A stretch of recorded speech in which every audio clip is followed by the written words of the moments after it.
The Strait of Hormuz cannot be seized by tweet or executive order. That's Iran's response to President Trump's threat to soon declare the key waterway part of U.S. territory. I'm Brian Yennis, in for John Scott, and this is a brand new hour of the Fox Report.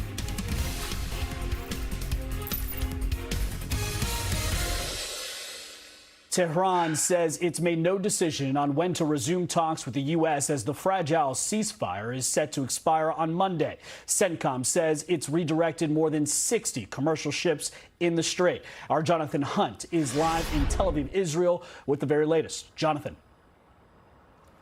Good evening, Brian. President Trump has, of course, repeatedly said that the U.S. controls the Strait of Hormuz and intends to keep the situation that way. But now he's adding an extra comment to those promises that he's made, suggesting that the Strait of Hormuz could in fact become essentially part of the United States. Listen here.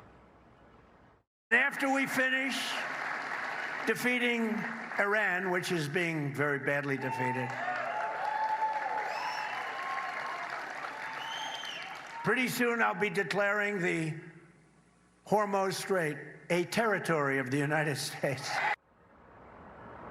Now, given the slight giggle that the president seemed to follow that sentence with, you can probably bet that he's talking figuratively rather than literally, meaning he believes that that U.S. naval blockade can remain in place pretty much indefinitely. Iran says, though, whatever the U.S. Navy is doing, Iran, actually controls the Strait of Hormuz, and it will stay that way, according to them. The Iranian deputy foreign minister, the latest to make such comments, writing on X, quote, "The Strait of Hormuz cannot be seized by tweet, nor by aircraft carrier, nor by issuing an order, nor by an election speech. Iran neither fears threats nor cowers before displays of power." So we're essentially in a stalemate for the moment, at least, Brian, in terms of words and actions, although it is worth looking at an upcoming deadline of Monday. Remember the memorandum of understanding signed between Iran and the U.S. back in June? Nobody's paid much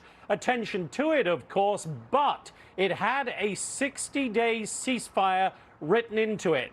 That ceasefire runs out on Monday. A deadline to watch, Brian. No doubt about it. Our Jonathan Hunt live in Tel Aviv. Jonathan, thank you.